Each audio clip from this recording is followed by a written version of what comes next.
Olá, queridos e queridas amantes da matemática, tudo bem com vocês? Sejam bem-vindos ao canal Matemágica. Na aula de hoje nós vamos resolver o vestibular da UFPR 2019, que você encontra na descrição desse vídeo. Na descrição também você pode encontrar o meu Instagram, onde você pode tirar dúvidas sobre questões que você está fazendo e não está conseguindo fazer, ou deste vídeo também, tá? Peço para vocês se inscreverem no canal, ativarem o sininho e deixarem também o seu like, porque isso ajuda na divulgação desse vídeo. E se você puder também, manda para um amiguinho ou para uma amiguinha que você sabe que vai prestar esse vestibular. Vamos à nossa aula.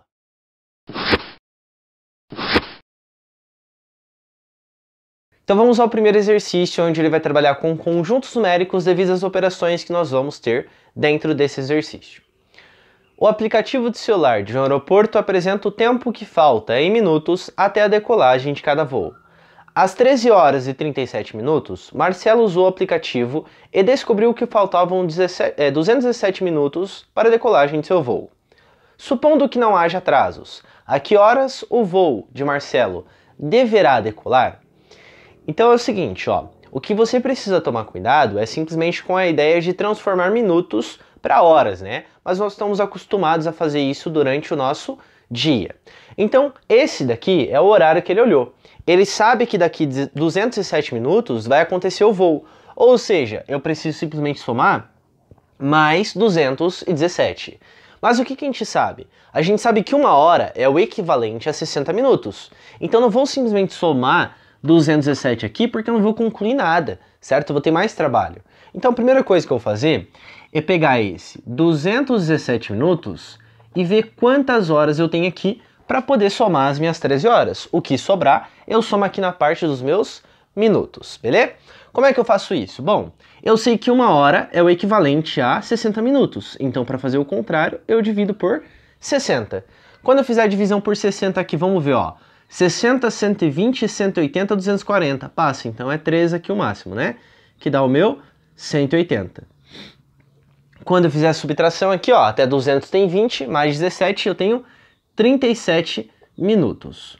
O que significa isso? Significa que 217 minutos eu tenho 3 horas e 37 minutos. Então eu tenho 3 horas e 37 minutos aqui. O que a gente faz agora? Essas 3 horas eu vou somar aqui, nas horas. E esse outro 37 minutos aqui, que foi o que sobrou, que é o nosso resto, eu vou somar no minuto. Não tem problema, calma lá. Quando eu fizer essa soma aqui, 13 mais o 3 vai dar 16 horas. E quando eu fizer 37 mais 37, 30 mais 30 dá 60, 7 mais 7 dá 14, então isso dá 74 minutos. Porém, nós não trabalhamos com 74 minutos. Eu sei que 74 minutos é o equivalente a 60 mais 14. Por sua vez, esse 60 equivale a quanto? A uma hora, que eu vou somar quem? A essa partezinha aqui. Então, quando eu pegar isso daqui e fizer a transformação para horas, uma hora mais 16 vai dar 17 horas. E o que sobrou, a gente deixa aqui. E 14 minutos, certo? O que corresponde aqui à nossa alternativa de letra D aqui. Tá bom? Só toma muito cuidado com isso, com essas transformações de segundo para minuto, meses também, tá? A gente está acostumado a ver, por exemplo, algumas pessoas comemorando lá aniversário, mêsversário, né, de namoro e falando assim, 0.3. Esse 0.3, no caso seria 0,3, eles acham que são 3 meses, mas não é assim que funciona. Porque, um ano equivale a 12 meses. Esse 0.3 meses, então, vem aqui, né, 0.3 ano, desculpa, que eles falam que são 3 meses, vem aqui. Aí eu falo que isso é x. Quando eu multiplicar cruzado, eu acho que x é igual a 4 meses, Então toma muito cuidado com isso. A mesma coisa com dias, né? Dias tem 30, um mês tem 30 dias, ou 31. Tô falando isso por causa que a gente trabalha, né? Financeiramente falando, quando a gente vai para matemática financeira, a gente trabalha com isso daqui. Então toma cuidado com essas transformações. Na dúvida, não enxergou isso daqui? Faz a regra de 3. Uma hora está para 60, assim como o valor que eu quero está para x. Da mesma forma, não enxergou isso daqui como é que significa em anos? Como é que eu transformo isso para meses? Não vai pensando que isso é 3 meses. Toma muito, mas muito cuidado com isso. E o mesmo com dias. Faz lá a transformação da regra de 3 que você nunca erra e também não vai errar colocando isso daqui quando você for comemorar o seu mêsversário. beleza? Vamos ao nosso segundo exercício, onde ele vai trabalhar com a ideia de poliedros, falando sobre prismas e também sobre pirâmides. Um prisma possui 17 faces, incluindo as faces laterais e as bases inferior e superior. Uma pirâmide cuja base é idêntica à base do prisma possui quantas arestas? Então eu fiz aqui, ó, dois prismas, tá? Um de base triangular e um de base quadrangular, e duas pirâmides, aí as bases são equivalentes. Para a gente conseguir enxergar isso. Por quê? Porque eu não vou conseguir fazer o desenho que ele está dando ali, tá? É só para vocês conseguirem enxergar, e se aparecer um exercício parecido, vocês já sabem como resolver, tá bom? Então a primeira coisa que você vai se preocupar é em relação às faces, tanto aqui do meu prisma quanto da minha pirâmide. Então quando eu olho aqui, ó, para esse primeiro prisma, eu tenho lá uma base triangular. Eu tenho duas bases, certo? A de cima e a de baixo, e eu tenho três faces laterais. Então vamos aqui, ó. Das 5 faces que eu tenho que 2 são bases e 3 são faces laterais. Quando eu olho para esse outro aqui, ó, eu tenho quantas faces? Eu tenho 1, 2 e 4 laterais. Então eu tenho um total de 6 faces, sendo que 2 são bases e o restante são 4 faces laterais.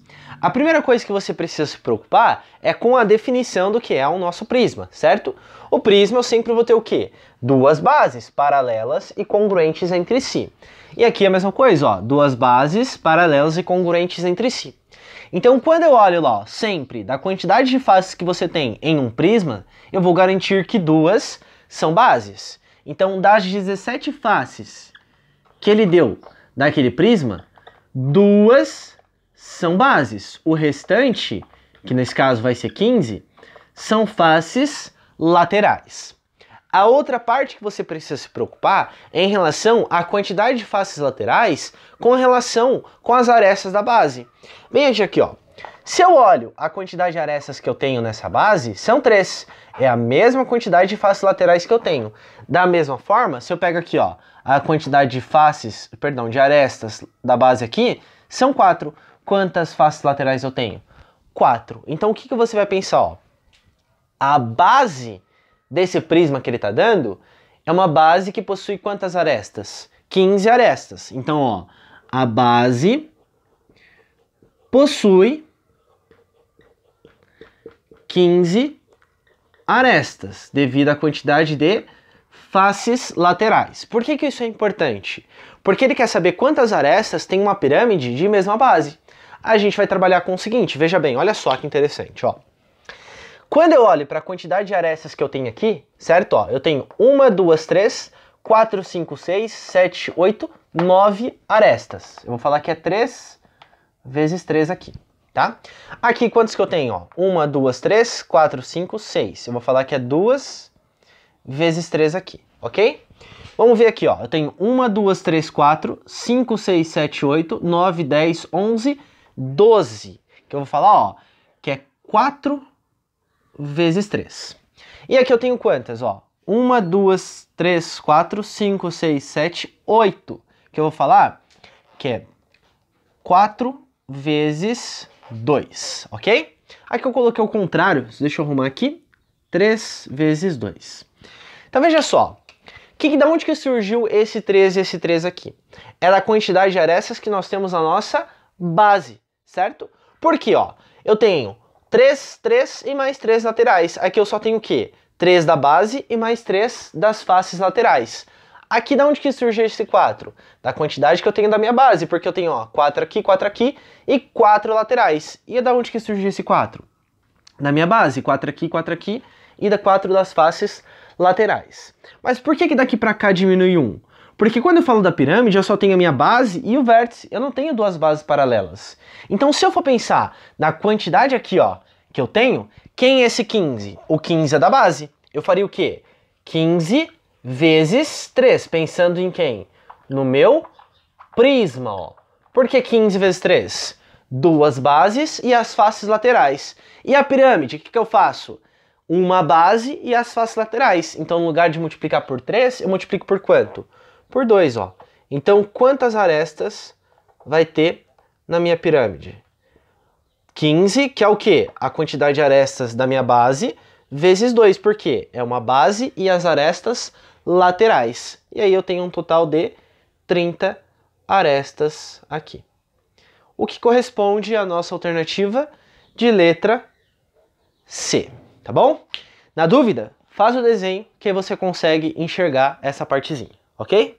Vamos ao terceiro exercício, onde ele vai trabalhar com a ideia de razão e também de proporção.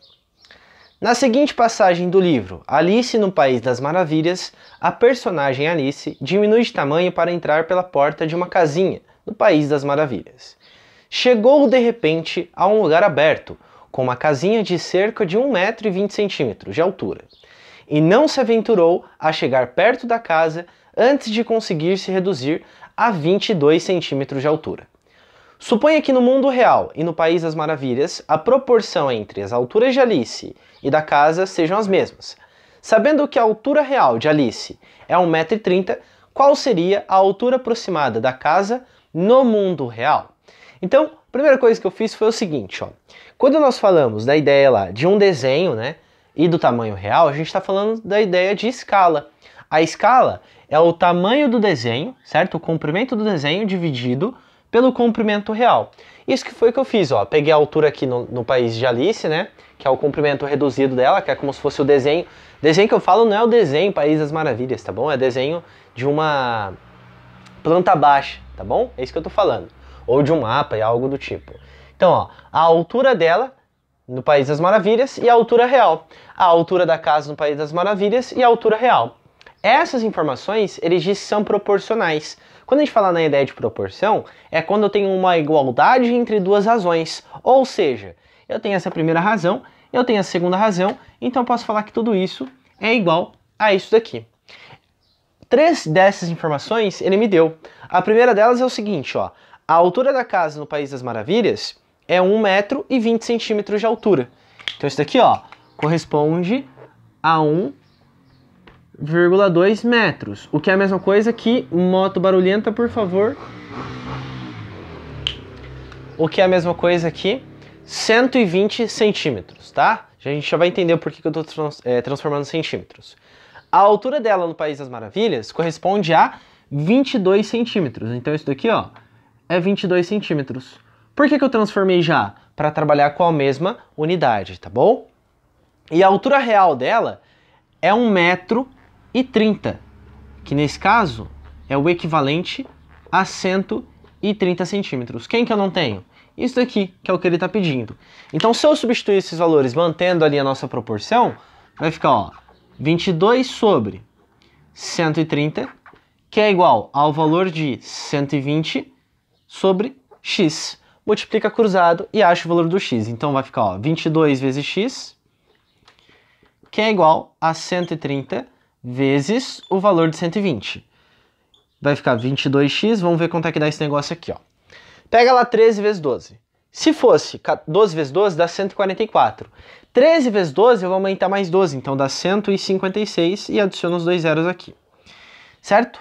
E o x vai isolar, vai ficar 156, 15.600, né? Dividido por 22. Aqui, vamos ver como é que tá. Tá em metros. Então, ó, eu vou fazer o seguinte.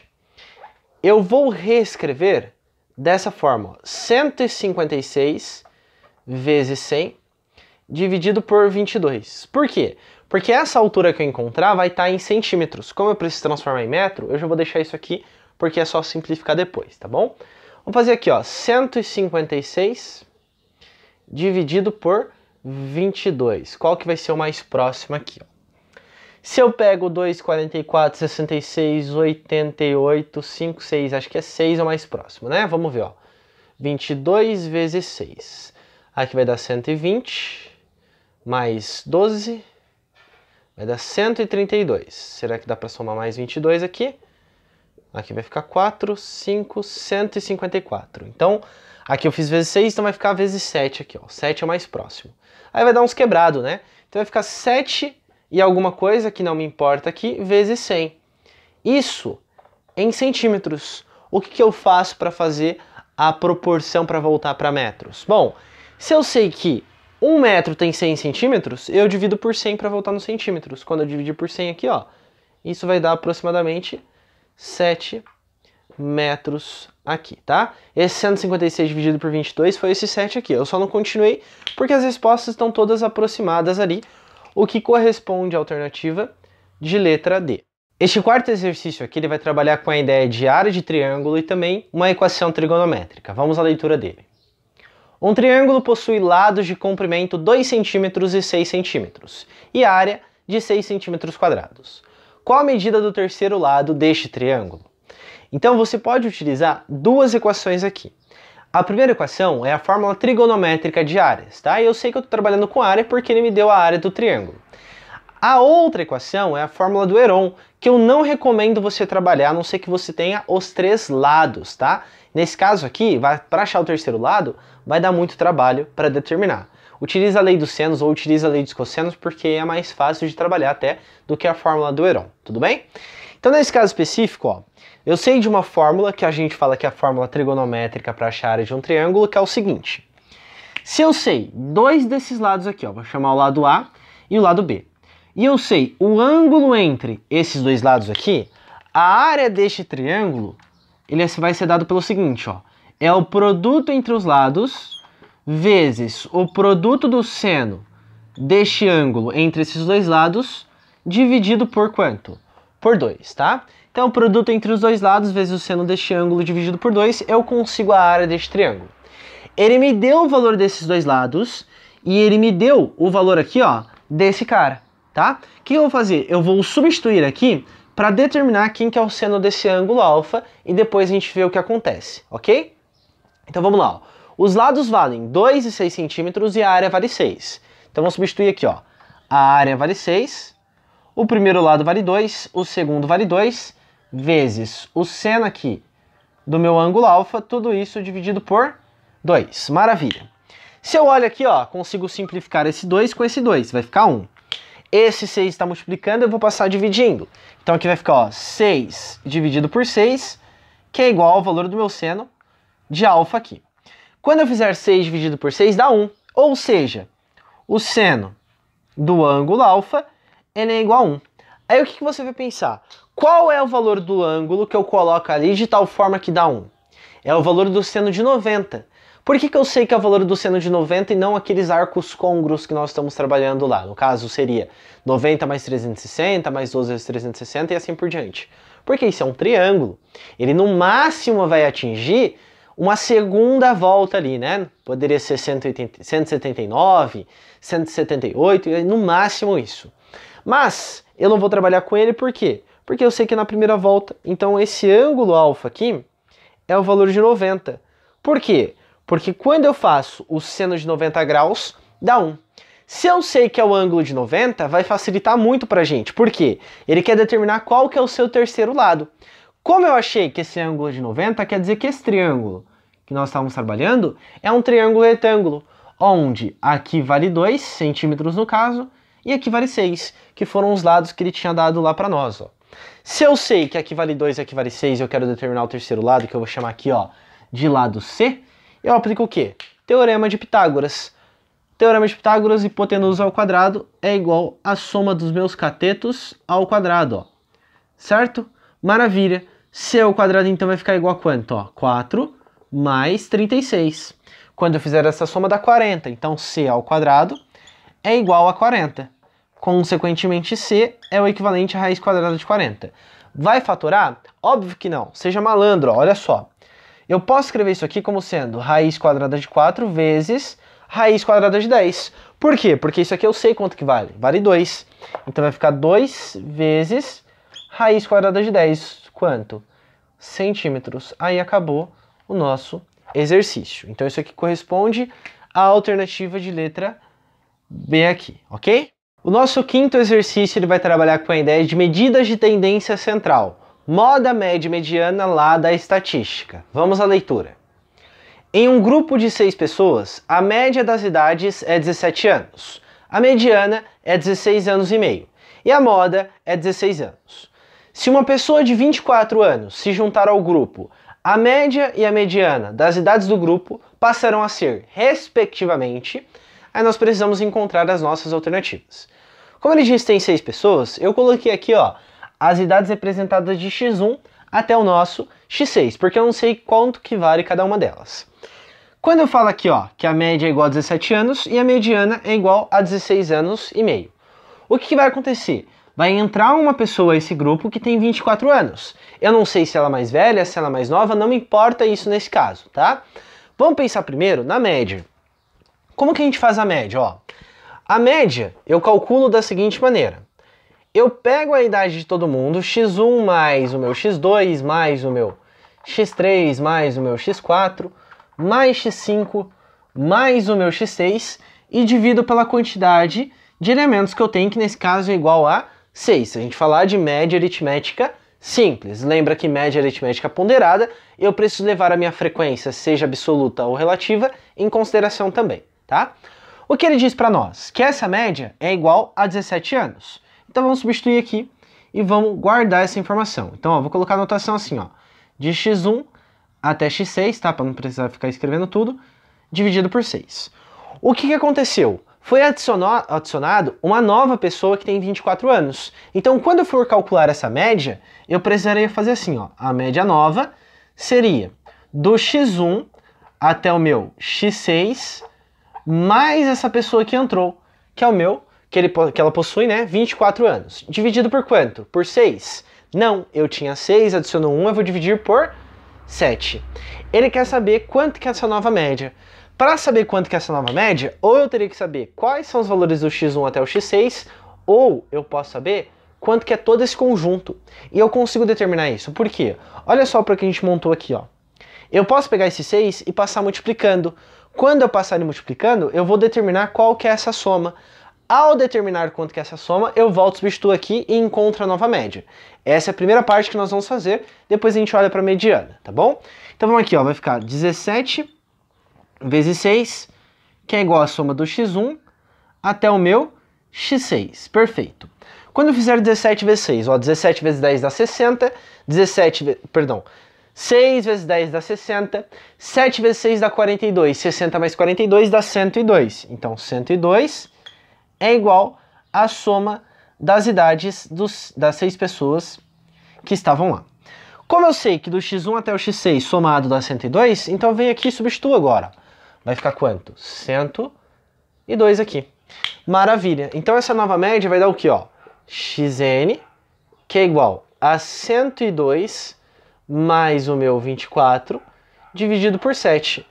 Quando eu fizer essa soma aqui, ó, 102 mais 24 dá 126, dividido por 7. Perfeito.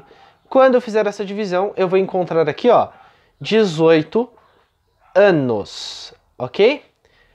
Beleza. Quando eu olho para as alternativas, então, eu fico entre duas alternativas.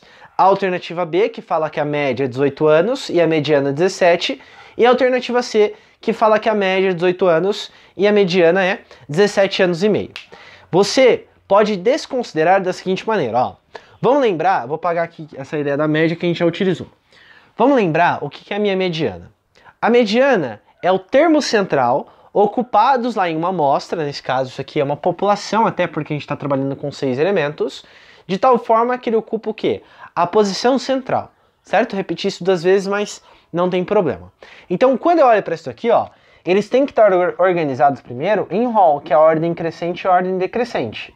Se eles estão organizados em hall, os elementos que estão ocupando a minha posição central é o x3 e o x4. Quando eu tenho uma quantidade par de elementos, eu faço a média entre eles. Então, esse 16,5 saiu do seguinte, ó. É x3 mais o meu x4 dividido por 2, que é igual ao valor que nós estamos encontrando aqui, que é o equivalente a 16,5. Mas quando eu coloco uma idade de 24 anos, vamos supor que é o mais velho, se não fosse ele entrar aqui no meio, ó. Quando eu coloco o meu 24 aqui, o que vai acontecer? Eu não tenho mais 6 elementos agora. Agora eu tenho 7 elementos. E esses 7 elementos eu consigo determinar um termo central só. Como é que a gente faz? Ó, eu tiro esse com esse, depois eu tiro esse com esse, depois eu tiro esse com esse. Então eu tenho que a minha mediana ali nesse caso é o termo x4. Ó, é esse cara aqui. É o termo que ocupa a 4ª posição. Se ele ocupa a quarta posição, a gente não fica falando que uma pessoa tem 17 anos e meio, tem 16 anos e meio. Ou ela tem 16, ou 17, ou 19 e assim por diante. Quando a gente compara as alternativas, eu vou ficar com a alternativa B por esse motivo, tá? Analisando através das minhas alternativas. E se não fosse, o que você faria? Volta para cá. Para que esse valor dê 17,5, quer dizer que esse cara aqui, ó, ele tem que ter 16 anos, é o meu x3, e ele tem que ter 17 anos. Novamente, por que eu estou garantindo isso? Porque a gente não fica falando que uma pessoa tem 16,3 anos, tem 16,5 anos, a gente não fala isso. Então, se essa tem 16 e essa tem 17, quer dizer que eu vou ficar com qual termo? Ó? Com o meu x4, porque foi essa análise que nós fizemos, o que garante a alternativa de letra B. Vamos ao sexto exercício, onde ele vai trabalhar com a ideia de trigonometria e também área de polígonos regulares. Considere a seguinte sequência de polígonos regulares inscritos em um círculo de raio de 2 centímetros. Nós temos lá um triângulo equilátero, um quadrado, um pentágono regular e isso continua. Sabendo que a área de A de um polígono regular de n lados dessa sequência pode ser calculada pela fórmula A que é igual a 2n vezes seno de 2π sobre n, considere as seguintes afirmativas. 1, 2 e 3.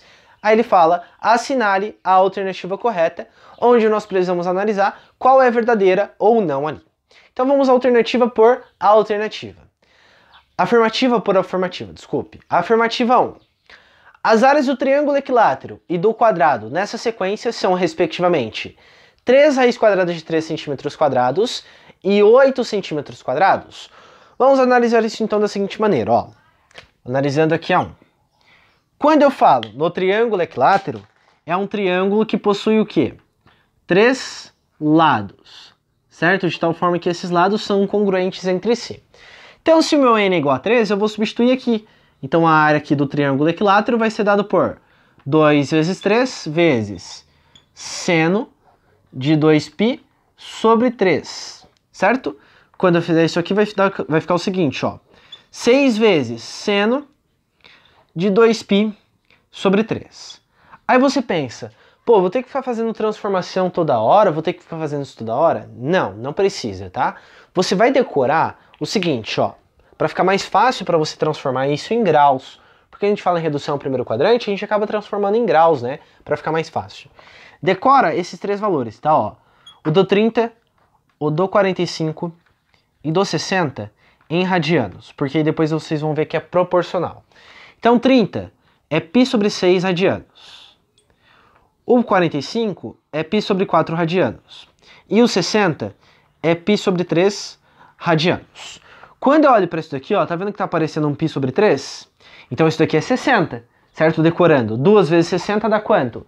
120. Então isso daqui, se a gente for transformar em graus, vai ficar 6 vezes seno de 120 graus. O que eu preciso fazer agora? Redução ao primeiro quadrante, tá? Então vamos lembrar disso aqui, ó. Quando a gente fala em redução, você precisa lembrar dos valores dos ângulos notáveis, do seno, cosseno e tangente de 30, 45 e 60, por isso que eu falei para vocês decorarem lá, da simetria no nosso ciclo trigonométrico e também da ideia dos sinais trigonométricos, onde é positivo e onde é negativo. Nesse caso, a gente vai trabalhar sempre com o primeiro quadrante e com o outro quadrante que você está analisando, que aqui a gente está falando 120, então é o nosso segundo quadrante. O que você vai pensar? Ó? Lembrando que eu estou procurando o quê? Quanto que vale? Seno de 120 graus. O seno de 120, você vai localizar onde está aqui, ó, o meu 120 graus, que é a primeira coisa. O que significa esse 120? Quando ele sai daqui e faz todo esse arco aqui de circunferência. Eu preciso achar o simétrico dele no primeiro quadrante. Se eu estou no segundo quadrante, eu vejo o tanto que falta para chegar no 180, que nesse caso é o equivalente a 60 graus. Se você encontrou o simétrico, você só vem e coloca assim, ó. Isso é igual a alguma coisa seno de 60. Colocou isso, você precisa ver se é positivo ou se é negativo. Como é o eixo dos senos, para cima é positivo e para baixo é negativo. Então este quadrante aqui é positivo e esse quadrante é o positivo, né? O seno dele. Se os dois são positivos, eu não preciso trocar o sinal. Então, o seno de 120 é o equivalente a seno de 60, que por sua vez é igual a raiz quadrada de 3 sobre 2, tá? Só olhando isso aqui no nosso ciclo, porque é importante, é porque a gente faz aqui, ó, a projeção ortogonal de 60 dá essa partezinha, ó. E a projeção ortogonal de 120 também dá essa partezinha. Tudo isso vale raiz quadrada de 3 sobre 2. Por isso que eles são iguais. Por isso que não precisa trocar o sinal. Então, o seno de 120 é igual a seno de 60, que é igual a raiz quadrada de 3 sobre 2. Sendo assim, a área aqui vai dar 6 vezes raiz quadrada de 3 sobre 2, que quando eu fizer 6 dividido por 2 dá 13. Então, isso daqui dá 3 raiz quadrada de 3 centímetros ao quadrado. Por enquanto está certo, né? Vamos ver agora a área do quadrado. A área do quadrado é quando o meu n é igual a 4 lados. Se o meu n é igual a 4 lados, eu vou substituir aqui e fazer o mesmo raciocínio. Então, ó, aqui a área vai ficar 2 vezes o meu n, que nesse caso é igual a 4, vezes seno de 2π sobre n, que fica 2π sobre 4. Então, a área vai ficar 8 vezes seno, vou simplificar, ó, 2π dividido por 4 dá π sobre 2. Aí você vai olhar, π sobre 2 é a mesma coisa que o que, ó? Π é 180, dividido por 2 dá 90. Então aqui a área vai ficar 8 vezes seno de 90 graus. Maravilha, tá? Comece a se acostumar a trabalhar com radiano direto, para você enxergar isso e já saber o resultado. Seno de 90 graus, ó, como esse é o eixo do seno, o 90 tá aqui. É esse arco todo. Como eu estou trabalhando no eixo do meu seno, quer dizer que isso aqui, quando eu fizer o seno desse 90, ele vai dar 1, ok?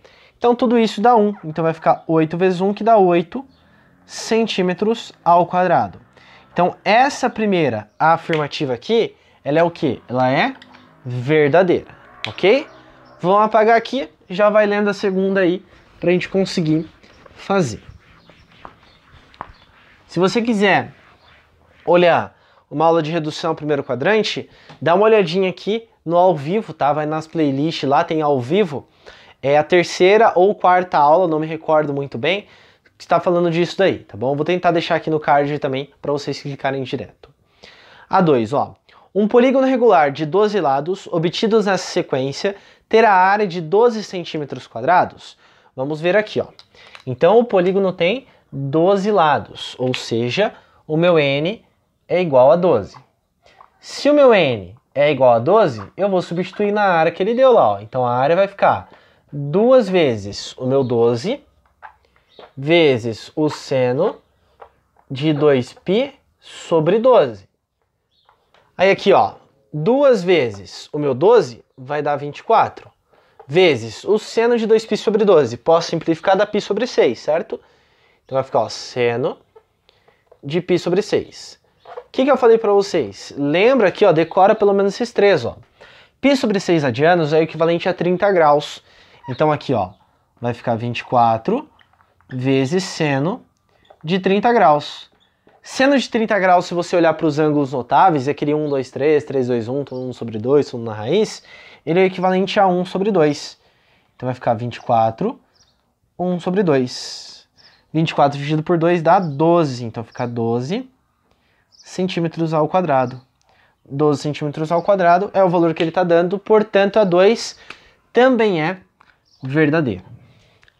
A3, para a gente finalizar aqui.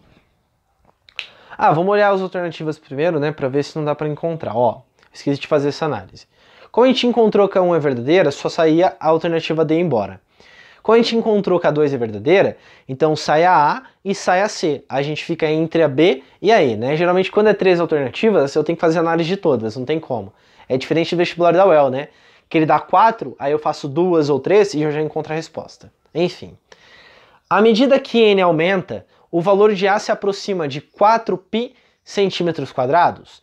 Então ele está falando assim, ó, quando N for muito grande, isso daqui vai ser o equivalente a 4π centímetros quadrados. Eu não consigo trabalhar com esse valor infinito, mas aí eu vou contar uma parte histórica para vocês, que vocês precisam saber para resolver esse exercício, que é o seguinte, ó.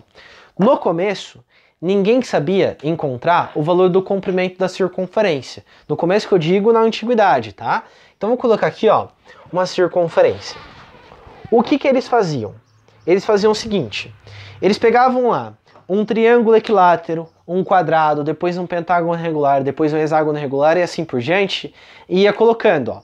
Então se eu coloco aqui, por exemplo, um triângulo equilátero, eles pegavam, faziam a soma desses lados, não ficou perfeito, mas enfim, e a soma desses lados se aproximava aqui do valor do comprimento da circunferência. A mesma coisa eles faziam com a área, tá? A área aqui ia se aproximando. Quando eu pego um quadrado, esse quadrado vai ser uma aproximação melhor, ó. Por quê? Porque vai sobrar menos espaços. Quando eu pego o valor aqui de um pentágono, o pentágono vai ser uma aproximação melhor. Quando eu pego um hexágono, vai ser uma aproximação melhor e assim por diante.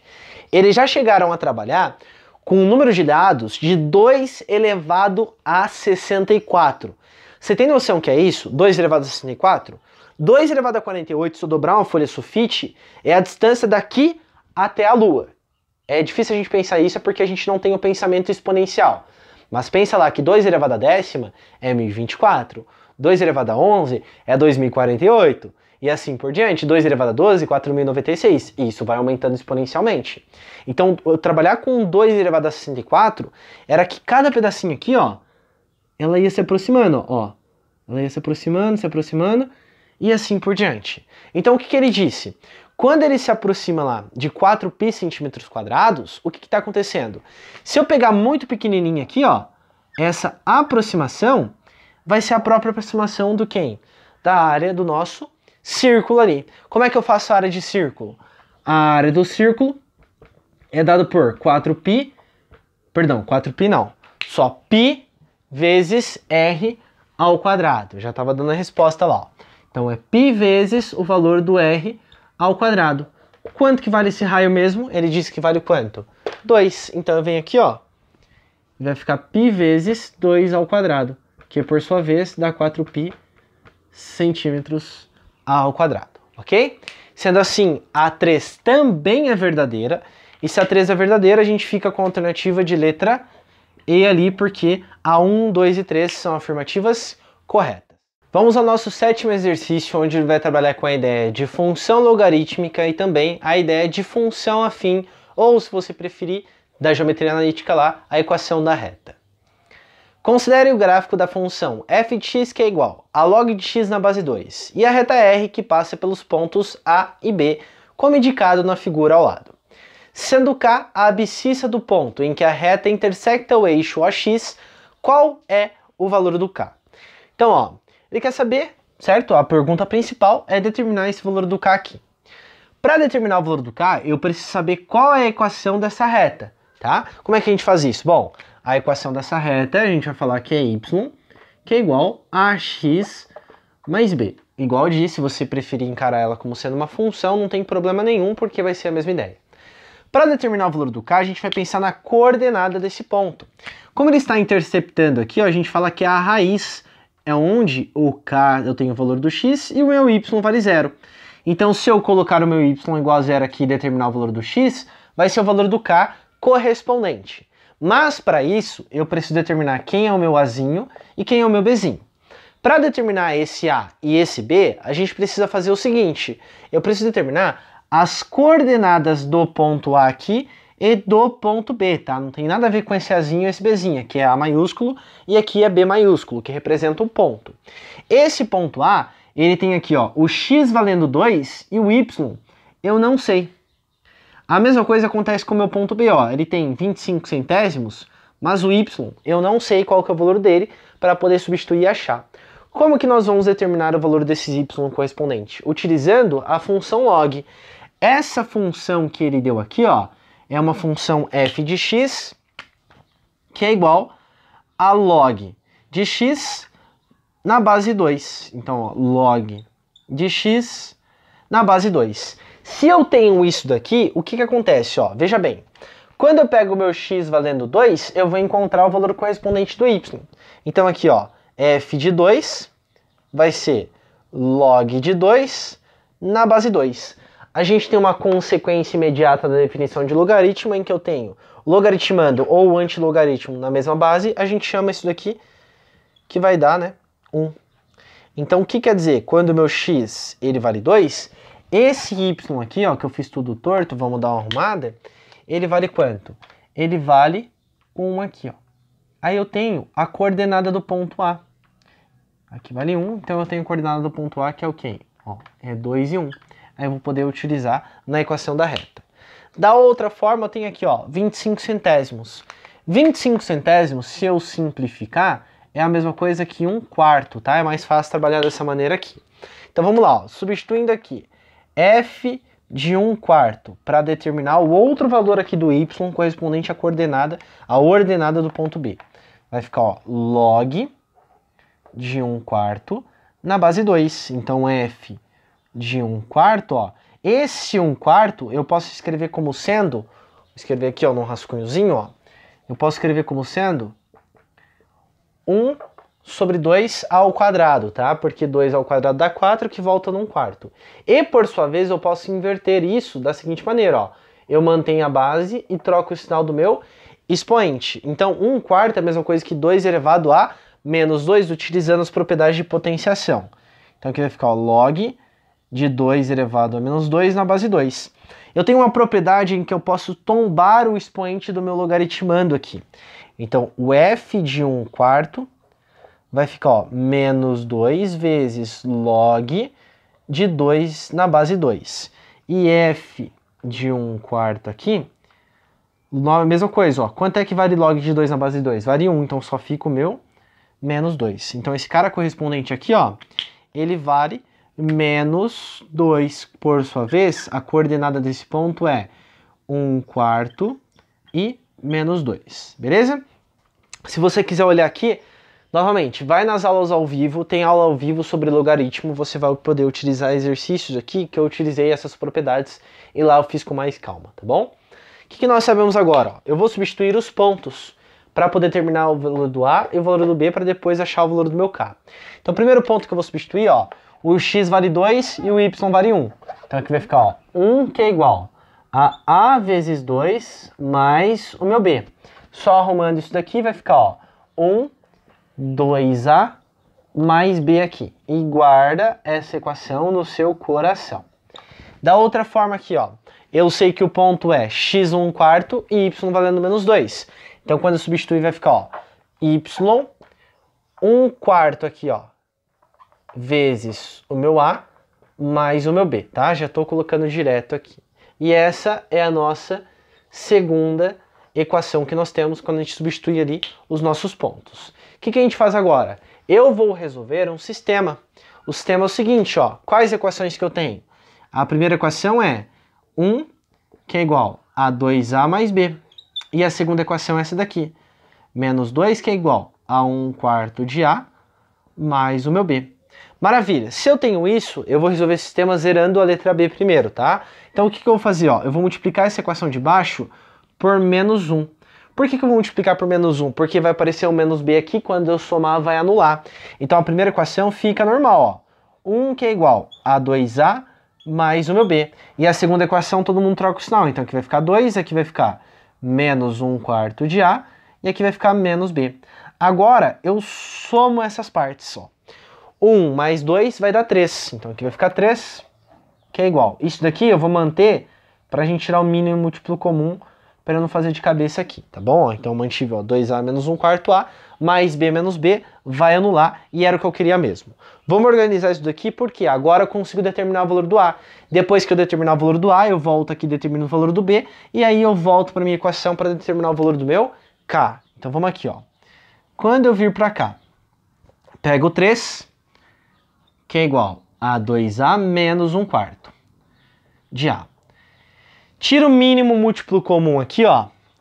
Aqui tá 1, aqui tá 1, entre 1 e 4. Então todo mundo vai ficar sobre 4. Lembra lá que o mínimo de 1 e qualquer número é o próprio número que nós estamos trabalhando. 4 dividido por 1 dá 4, 4 vezes 3 dá 12. 4 dividido por 1 dá 4, 4 vezes 2A dá 8A. 4 dividido por 4 dá 1, 1 vezes menos 1A dá menos A. Quando eu fizer essa operação aqui, ó, vai dar 7A e aqui eu posso simplificar. Então fica 12, que é igual a 7A. O 7 está multiplicando, eu vou passar dividindo, então fica 12 sobre 7, que é igual ao valor do meu A. Maravilha! Sei quem é o valor do A agora. O que a gente faz? Pega qualquer uma dessas equações, seja essa ou seja essa, substitui o valor dele correspondente que você encontra o valor do meu B. Vou substituir nessa daqui, ó, para fugir dessa fração aqui, tá bom? Porque eu já tenho uma outra fração, aí aparentemente vai dar menos trabalho. Então o que nós sabemos, ó? Que 1 é igual a 2A mais B. Como eu sei que o A vale 12 sobre 17, 12 sobre 7, então vai ficar 2 vezes 12 sobre 7 mais o meu B. Aqui vai ficar, ó, 24 dividido por 7, eu vou passar subtraindo já. Então vai ficar, ó, 1 menos 24 sobre 7, que é igual ao valor do meu B aqui. Maravilha! Se eu sei que isso daqui é o valor que eu estou procurando, então tiro o mínimo múltiplo comum, ó. Aqui vai ficar dividido por 7, divide pelo de baixo, multiplica pelo de cima. Aqui vai ficar 7 menos o meu 24, que é igual ao valor do meu B. Quando eu fizer 7 menos 24, dá 17, menos 17. Então vai ficar menos 17 sobre 7, que é igual ao valor do meu B. Perfeito. Se eu sei isso agora, a equação que era y, que é igual a ax mais b aqui, ó, eu sei o valor do A e do B. Vamos substituir. Então vai ficar y, que é igual a A, que nós encontramos, que é 12 sobre 7, vezes o valor do x, mais o meu B, que é menos 17 sobre 7. Já fazendo um jogo de sinal, fica 17 sobre 7.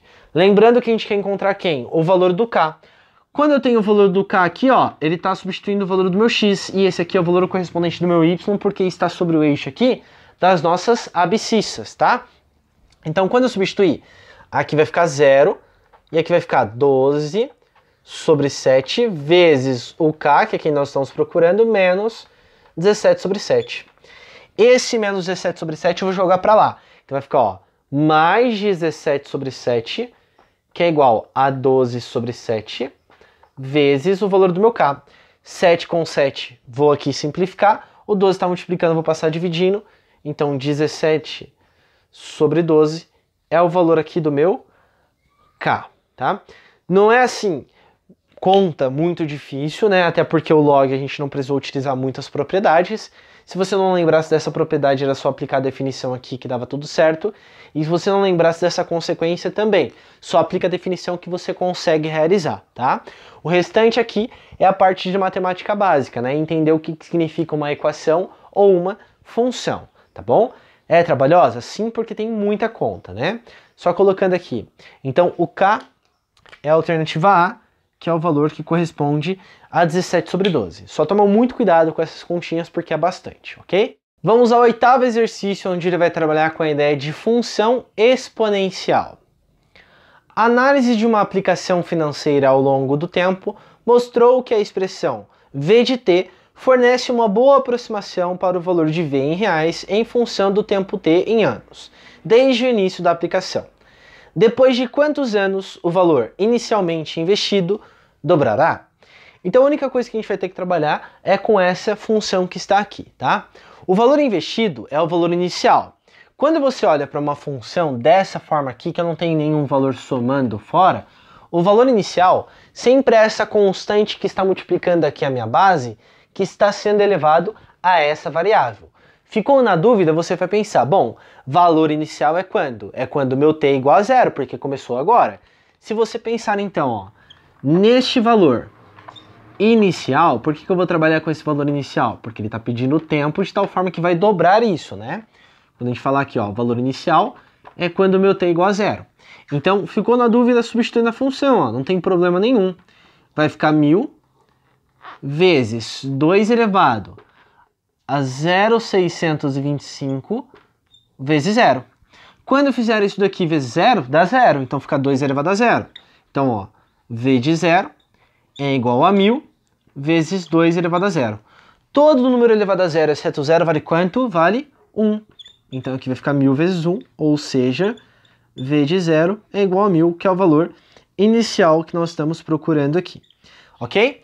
Se ele quer que dobra isso, então, ó, o meu V de t, ele tem que estar quanto? O dobro de 1000, que é o valor inicial, ou seja, 2.000, certo? Quando eu pensar no v de t é toda essa função aqui. Então vai ficar, ó, 1.000 de 2 elevado a tudo isso daqui, né? Vezes o t, que é igual a 2.000. Para resolver isso, ó, esse 1.000 tá multiplicando, eu vou passar dividindo ali. Então vai ficar 2 elevado a 0,625t, que é igual a 2.000 dividido por 1.000, que dá 2. Caiu uma equação exponencial que a gente consegue resolver tranquilamente sem utilizar a ideia do log. Por quê? Porque aqui as bases são iguais. Qual que é o expoente aqui? É 1. Para que tudo isso dê isso, toda essa partezinha tem que ser igual a 1, não tem? Então você coloca lá, ó, 0,0625t, que é igual a 1, tá? Uma outra maneira de você resolver era desde o início aqui, se você percebeu que o 1.000 é o valor inicial, você pegar cada valor e ir substituindo, de tal forma que aparecesse o 2.000, tá? Por alternativa no caso. Pega lá o t igual a 8, substitui, pega o t igual a 12, substitui, 16, 24 e 32, que é o último, até você encontrar qual que dá 2.000, tá bom? Apareceu isso aqui, ó, não gosto de trabalhar com o número decimal. O que eu vou fazer, então? Vou transformar isso para uma fração. Então, como eu tenho aqui, ó, 4 casas decimais, eu vou colocar o número que está aqui em cima, vou colocar 1 e contar a quantidade de zeros que eu tenho. 1, 2, 3, 4. Então é 625 dividido por 10.000. E tudo isso é igual a 1. Aqui eu vou ser malandro, ó. Olha só. Opa, perdão. Tem um t aqui. Vezes t, que é igual a 1. Agora sim, ó. Aqui eu vou ser malandro, tá? Esse 1.000 está dividindo, eu vou passar multiplicando. O 625 está multiplicando, eu vou passar dividindo. Então vai ficar, ó, 10.000 vezes 1, que dá 10.000. Dividido por 625. Vou pegar e montar a conta? Não, eu percebo uma coisinha aqui, ó. Se eu pego esse 10.000, ele é a mesma coisa que 100 vezes o meu 100. E o 625, eu lembro que é a mesma coisa que 25 vezes 25. 100 dividido por 25 dá 4. Então toda essa conta aqui, ó, sem pensar muito, é 4 vezes quanto? Vezes 4, que dá o meu 16. Ou seja, para que tudo aquilo dobre, como esse tem em anos, então vai levar o quê? 16 anos, o que corresponde à alternativa aqui de letra C, tá? Só lembrando novamente, se você quiser substituir ali os valores e encontrar o correspondente da mesma coisa, beleza? Vamos ao nosso nono e último exercício, onde ele vai trabalhar com a ideia de volume de pirâmide e, é claro, também com as relações métricas que nós temos nas pirâmides regulares. Temos ao lado a planificação de uma pirâmide de base quadrada, cujas faces laterais são triângulos equiláteros. Qual é o volume dessa pirâmide? Então, a primeira coisa, vamos lembrar lá, ó, quando a gente fala em volume de pirâmide, para calcular o volume dessa pirâmide, a gente faz o seguinte, ó, é 1/3 da área da base vezes a minha altura. Quando ele fala que a pirâmide está planificada, ele diz aqui, ó, que a base é isso daqui de tal forma que nós temos triângulos equiláteros, ou seja, todo mundo aqui vale 4 centímetros. Por quê? Porque todos esses lados aqui, todas essas arestas, elas são iguais entre si. Ao pegar isso daqui e planificar, do planificado, montar nossa pirâmide, a gente vai ter essa partezinha aqui. Quem é a minha base então? A base é um quadrado, ó. Essa parte aqui, ela vale 4 centímetros. Essa parte aqui vale o quê? Vale 4 centímetros. Então a área da base ali é a área de um quadrado que é dado por lado vezes lado. Então vai ficar 1/3 de 4 ao quadrado. Quem que está faltando? O valor da minha altura. O que é a altura da minha pirâmide? A altura da pirâmide é a distância aqui, ó, do vértice até a minha base, ó, de tal forma que fique perpendicular. Esse Hzinho que eu estou trabalhando aqui. Aí aqui que entra a parte das relações métricas que a gente pode utilizar. Às vezes a aresta, às vezes o apótema da base, às vezes o apótema da pirâmide, às vezes o raio da circunferência circunscrita e assim por diante. Depende de cada caso. Todas essas relações vão aparecer triângulos retângulos. Se você souber dois desses valores, aplica o teorema de Pitágoras e encontra o terceiro. Nesse caso, para saber o valor da altura, eu preciso saber dois valores. Primeira coisa que a gente vai pensar é no seguinte, ó. Essa aresta que está aqui, quando eu montei a minha pirâmide, corresponde a essa partezinha que está aqui. Então, esse valor aqui, ó, que eu tô passando o vermelho por cima, ele vale 4 centímetros também, certo? Aí, ó, se eu fizer essa partezinha aqui, este ângulo é um ângulo reto. Se ele é um ângulo reto, eu consigo aplicar o Teorema de Pitágoras, se eu souber o valor desta haste aqui, tá? Então, eu vou fazer aqui, ó, nessa parte que está menos poluída, o que eu estou querendo mostrar para vocês, ó. Aqui está a nossa altura. Aqui eu fiz a aresta, que vale o quê? 4 centímetros. Aqui é o valor que eu estou à procura para poder determinar o valor da minha altura, que eu não sei, não por enquanto. Essa partezinha é o centro do meu quadrado. Quando eu saio do centro até aqui, a gente fala que é a metade da diagonal, ó. Representando nesse desenho que está aqui, ó, é como se eu estivesse pegando esse ponto e saindo daqui até aqui. A diagonal inteira, eu sei que vale lado raiz de 2. Se ficar na dúvida, só aplica o Teorema de Pitágoras, tá? Então, ó, a diagonal é o lado raiz quadrada de 2. Eu quero metade dela, então basta dividir por 2 aqui, ó. Por que é metade? Porque se fosse inteira, seria a partezinha, então eu só quero a metade aqui, ok? Lembrando que a gente está fazendo tudo isso para determinar quem? O valor da minha altura. O lado é o lado de 4 centímetros, porque aqui são todos triângulos equiláteros, consequentemente todos esses lados são iguais entre si também, a gente já concluiu isso.